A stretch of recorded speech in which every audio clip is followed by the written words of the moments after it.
Rebeliones indígenas. Primera parte. Juan Santos Atahualpa, rebelde ante el contexto de las reformas borbónicas en el siglo XVIII. Pasemos a ver. Juan Santos Atahualpa, rebelde de nuestro territorio andino amazónico. Juan Santos Atahualpa, desde la montaña de Huanta, se internó en la selva central para establecerse inicialmente en Chanchamayo, tal vez huyendo de la injusticia colonial. En mayo de 1742, tuvo una entrevista con el cacique Santabangori, con quienes pudo adherir a numerosas naciones del Gran Pajonal, especialmente a las tribus como a los Asháninkas, que también se les conoce como Campas, y entre otros. En este contexto, Juan Santos Atahualpa se autoproclama Apu Inca, diciéndose ser descendiente de Atahualpa.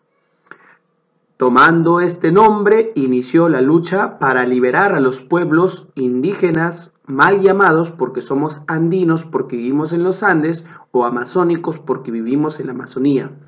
¿Para liberarnos de quién, profesor? De la opresión feudal colonial que nos imponía España. Continuemos. Inician los 14 años de resistencia por parte del liderazgo de Juan Santos Atahualpa, 1742 hasta 1756. Ojo, nunca detuvieron a Juan Santos Atahualpa, no lo hicieron. Sobre este punto vamos a hablar acerca de los franciscanos y la conversión de las almas. Para contextualizarte un poco, en la colonia, los españoles utilizaban a diferentes órdenes religiosas para adoctrinar a nuestros pobladores. ¿Cuáles eran esas órdenes religiosas? Los franciscanos, los dominicos y también los jesuitas.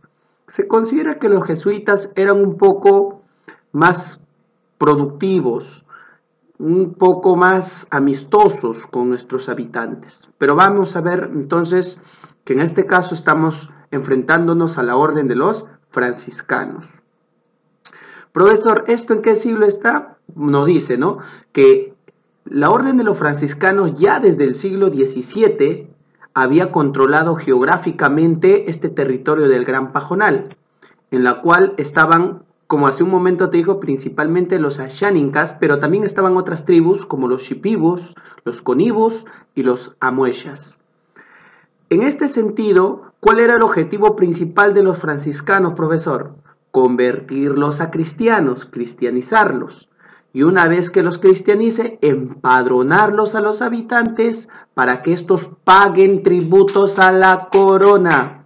Y no solamente para que paguen tributos, sino también puedan mitar, es decir, trabajar en beneficio de la corona española. Veamos entonces pues cuál es el papel de la religión en estos temas de la invasión en este contexto. Continuemos.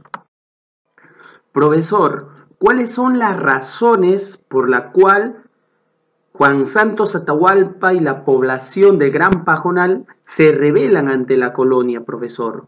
Principalmente son dos las razones. Uno, la llegada de epidemias con la llegada de los españoles, y segundo, la imposición del trabajo duro, como viene a ser la mita. Profesor, a ver, primer punto entonces. ¿Qué quiere decir el problema de las epidemias, profesor? Ahora que estamos con el COVID-19. Bueno, no es la primera pues epidemia en el mundo y eso lo sabemos muy bien. Cuando llegaron los españoles al continente sudamericano principalmente, trajeron diferentes enfermedades como la gripe, pero también trajeron otras enfermedades en el contexto de la selva central como la viruela y el sarampión. Y esto ocasionaba diferentes muertes a los habitantes de esta zona. Por esa razón era que la población se oponía a la intromisión de los clérigos, que no solamente era porque discrepaban sus temas religiosos, sino que también estos al final los hacían trabajar como si fuesen esclavos. Entonces la población se rebela por estas dos razones. por las epidemias y por la exigencia de un trabajo forzoso, como es la mita. Muy bien, continuemos. Muy bien, profesor. Inicio de la guerra, de la sublevación, de la rebelión. ¿Cómo se llamaba la forma, la táctica, la estrategia militar que empleó Juan Santos Atahualpa para combatir al gran ejército español? Nada más y nada menos que la guerra de guerrillas. ¿En qué consiste, profesor, la guerra de guerrillas? Son ataques sorpresivos que utilizaban los habitantes a todos los militares que venían pues por parte de los españoles. Profesor, ¿fue adecuada? Claro que sí. Como te dije, más de 10 años tuvo éxito y no pudieron capturar nunca a Juan Santos Atahualpa. Hay otro nombre, que recibe el término de guerra de guerrillas. También se le conoce como la guerra de las pulgas. ¿Cómo es eso, profe? A ver, tú imagínate para un perro pulgoso. Ya te lo imaginaste a tu mascota, ¿verdad? Ya listo.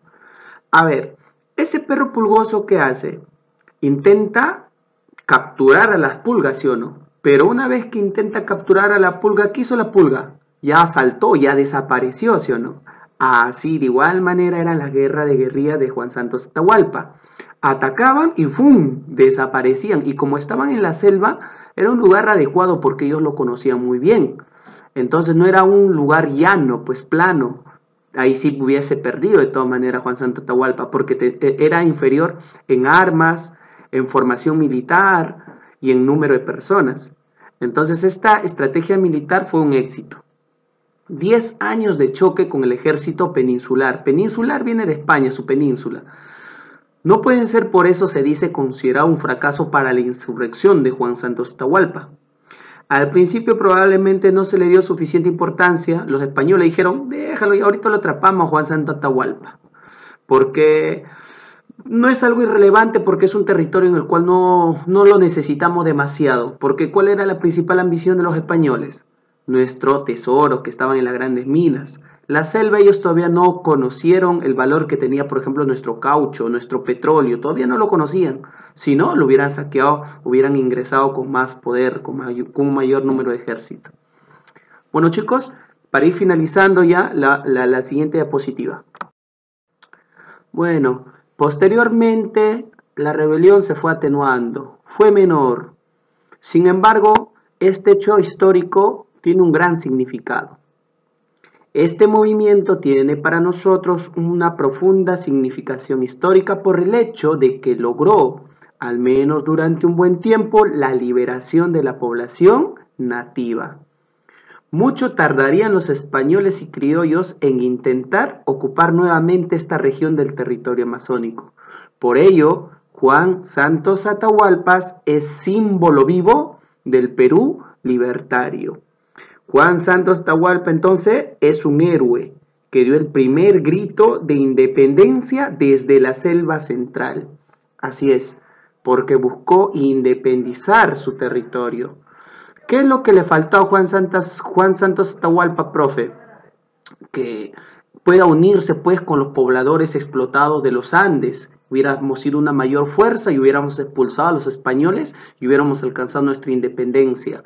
Y una auténtica independencia, que es la que ahora no tenemos, porque después de San Martín y Bolívar, que trajeron entre comillas la independencia, nos dejaron una gran deuda. Y debido a esa deuda no podríamos liberarnos en nuestro desarrollo económico principalmente, pero también a nivel político, social. Eso ya lo veremos más adelante en los precursores de la independencia, pero aquí ya tienes a uno. Este es un auténtico precursor de la independencia. Muy bien, chicos, sin más, que sea de provecho, nos vemos hasta la siguiente clase.